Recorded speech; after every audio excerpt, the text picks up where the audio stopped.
नमस्कार। विशेष गरी हामीले कुनै पनि प्रोग्रामको प्रेजेन्टेसन बनाउँदा या स्लाइड बनाउँदा पावर पोइन्टको युज गर्ने गर्दछौँ। कम्प्युटरमा हामीले माइक्रोसफ्ट अफिस अन्तर्गत माइक्रोसफ्ट पावर पोइन्ट बनाएर स्लाइड बनाउन सक्दछौँ। तर हाम्रो घरमा कम्प्युटर छैन, हामीलाई स्लाइड बनाउनु छ। यसका लागि के गर्ने? धेरैजनाले सोध्नु भएको हुन्छ, हामीले मोबाइल कम्प्युटर नभएर मोबाइलबाट स्लाइड बनाउन सक्छौँ? सकिन्छ। यसको लागि हामीले एन्ड्रोइड मोबाइलको प्ले स्टोर र एप्पलको आइफोनको एप्स स्टोरबाट WPS अफिस डाउनलोड गरेर त्यसबाट बनाउन सकिन्छ। आउनुहोस्, अब हामी मोबाइलबाट कसरी स्लाइड बनाउने मोबाइलको स्क्रिनबाट नै सिक्छौँ। अब हामीले सबैभन्दा पहिले मोबाइलको प्ले स्टोरबाट यानि कि एन्ड्रोइड मोबाइलको प्ले स्टोरमा जाउँ र प्ले स्टोरको सर्च बारमा WPS अफिस टाइप गरौँ र सर्च गरौँ। सर्च गरिसकेपछि WPS अफिसको इन्टरफेस यस्तो प्रकारको आउँछ। त्यसलाई इन्स्टल गरौँ। मेरो मोबाइलमा पहिले नै WPS अफिस इन्स्टल भइसकेको छ। तपाईहरु यसलाई इन्स्टल गरिसकेपछि युज गर्न सक्नुहुन्छ। WPS अफिस डाउनलोड भइसकेपछि हाम्रो मोबाइलमा एप्समा गएर बस्छ। एप्समा गएर WPS अफिस रातो सेतोले W लेखेको छ, त्यसलाई ओपन गरौँ।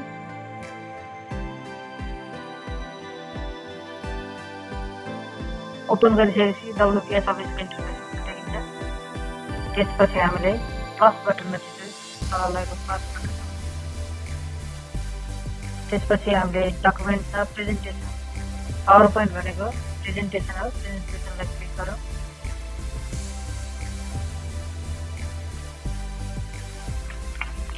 प्रेजेन्टेसनलाई क्लिक गरिसकेपछि हाम्रोमा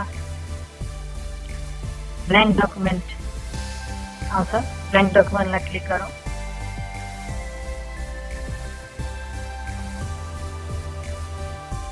यति गरिसकेपछि हाम्रो मोबाइलमा पावर पोइन्टको फर्स्ट पेज खुल्छ। फर्स्ट पेजमा हामीले जहिले पनि टाइटलको युज गर्छौँ। टाइटल युज गर्नको लागि हामीले क्लिक गरौँ। टाइटलको नाम राखौँ, जस्तै अबाउट नेपाल।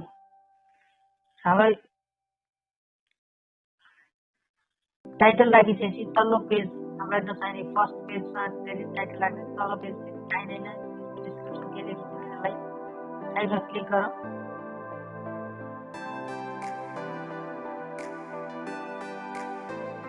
क्लिक गरिसकेपछि यसलाई डिलिट गरेर हामीले हटाउन सकिन्छ। हाम्रो टाइटललाई चाहिँ हामीले विभिन्न बोल्डहरू अलिकति साइज ठुलो बनाउन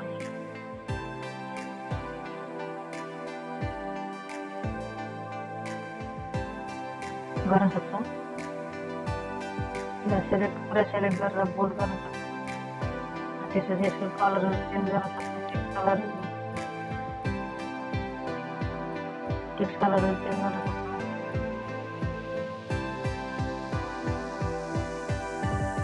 यसको साइजलाई इन्क्रिज गर्न सक्छौँ। साइजलाई अलिकति बढाउन सक्छौँ हामीले।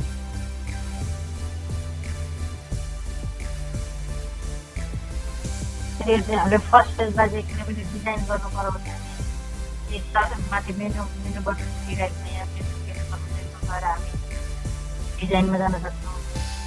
डिजाइनमा गएपछि करेन्ट हाम्रो ब्याकग्राउन्डलाई चेन्ज गर्न सक्छौँ। ब्याकग्राउन्डको लागि हामीले ब्याकग्राउन्ड कलर चेन्ज गर्न सक्छौँ। तपाईँले देख्न सक्नुहुन्छ यहाँ चेन्ज भइसकेको छ।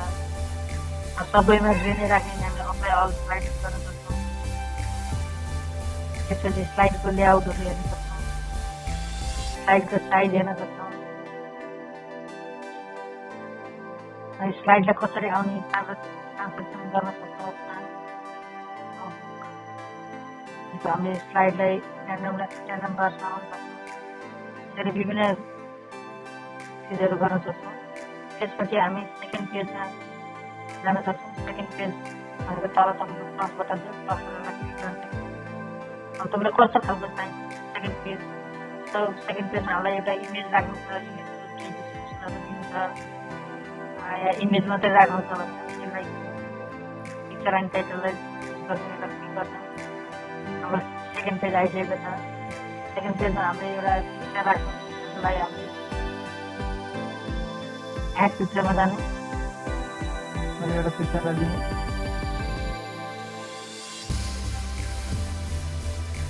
हामीले यो नचाहिने भएर यसलाई हटाइदिन सक्छौँ। हामी हटाउनको लागि तपाईँलाई थाहा छ, डबल क्लिक गरेपछि आउँछ। यसलाई अलिकति साइड ठुलो दिउँ।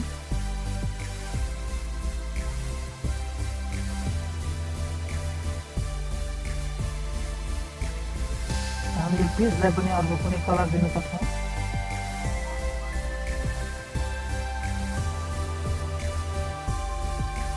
पेजलाई डिजाइनमा गएर कुनै पनि कलर दिन सक्छौँ। पेजलाई हामी नीलो कलर दिने गर्छौँ। नेपालको बारेमा भनेको नेपालको नक्सा हालिसकेको छ। त्यसपछि हामीले अर्को लिन सक्छौँ, अर्को कुनै पनि पेज अर्को पेज लिन सक्छौँ। यसमा प्लसमा थिचेर त्यसपछि हामीले नेपालको बारेमा केही लेख्नु छ भने हामी यो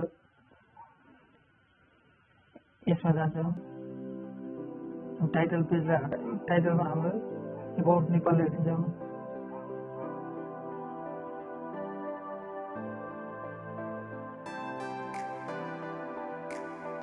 एबाउट नेपाललाई हामी बिचमा राख्छौँ।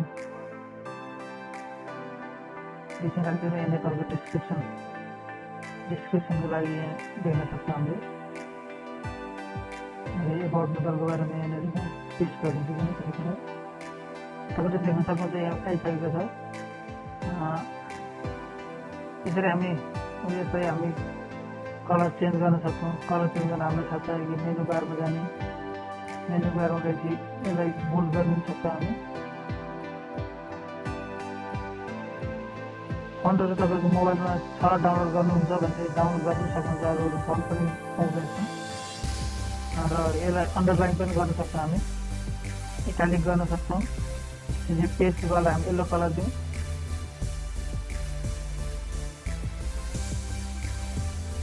हामी ब्याकग्राउन्ड कलर डिजाइनमा गएर ब्याकग्राउन्ड कलर हाल्न सक्छौँ। ब्याकग्राउन्ड कलर अब हामीले कस्तो खालको लिने हामीसँग इच्छाका कलरहरू जसरी हामी पेजलाई येल्लो पेज गर्छौँ।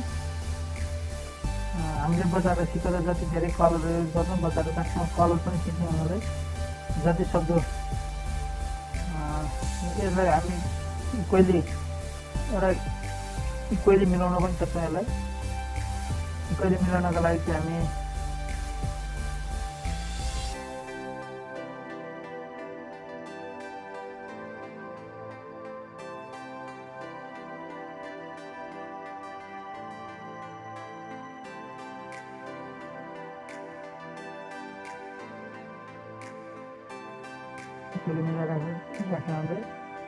त्यसपछि यसरी हाम्रो स्लाइडहरू तयार हुन्छ। अब यो स्लाइडलाई हामी विभिन्न डिजाइनहरू दिन सक्छौँ। स्लाइड कसरी आउँछ भनेर हामी ट्रान्सलेक्सनबाट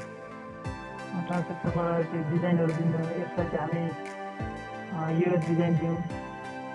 यसरी हाम्रो सेकेन्ड पेजलाई चाहिँ हामी यो खालको डिजाइन दिन सक्छौँ। अरू डिजाइनहरू पनि धेरै छन्। चेकबोर्डमा डिजाइन दिन सक्छौँ। त्यसरी हामीले विभिन्न डिजाइनहरू दिइसकेपछि स्लाइड हाम्रो तयार हुन्छ। तरिकाहरू यसै गरी सबै पेजहरू स्लाइडहरू तयार गर्ने हो। हाम्रो कुनै पनि सेप्सहरू चाहियो भने सेप्समा जाने, सेप्सहरूको यहाँ स्टाइलहरू छ। म्याथमेटिक्स स्लाइड सेप्सहरू जरुरी पर्छ।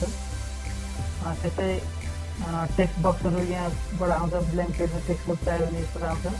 अब पिक्चरहरू राख्न मिल्छ। पिक्चरमा गएर स्लाइडहरू अब त्यति बनाइसकेपछि हाम्रो स्लाइडलाई चाहिँ यहाँ क्लिक गर्छौँ।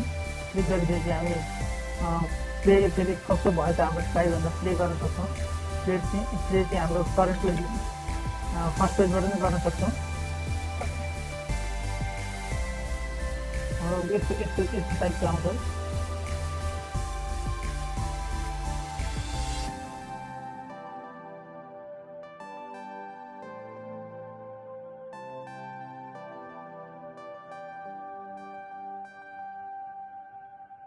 हामी सबै गरिसकेपछि यस्तो टाइपको इन्टरफेस देख्नुहुन्छ। यसलाई हामी सेभ गर्नुपर्ने हुन्छ। सेभ गर्नको लागि हामीले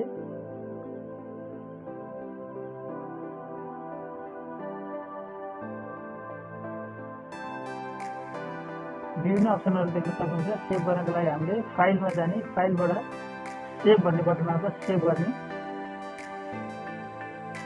सेभ चाहिँ हाम्रो पावर पोइन्टमै हुन्छ। सेभ आइसकेपछि हाम्रो केही नाम छ भने दिने, नभए त्यसको हाम्रो जुन चाहिँ पासवर्ड आएर त्यो नाम आउँछ, त्यसपछि हामी सेभ गर्ने। मेरो फाइल सेभ हुँदैछ।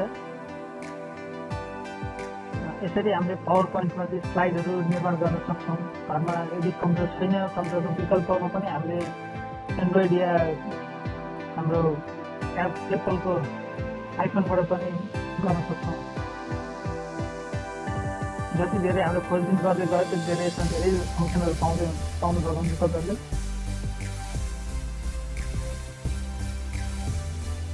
त्यसरी सेभ भइसकेको फाइल चाहिँ क्लाउडमा गएर बस्छ।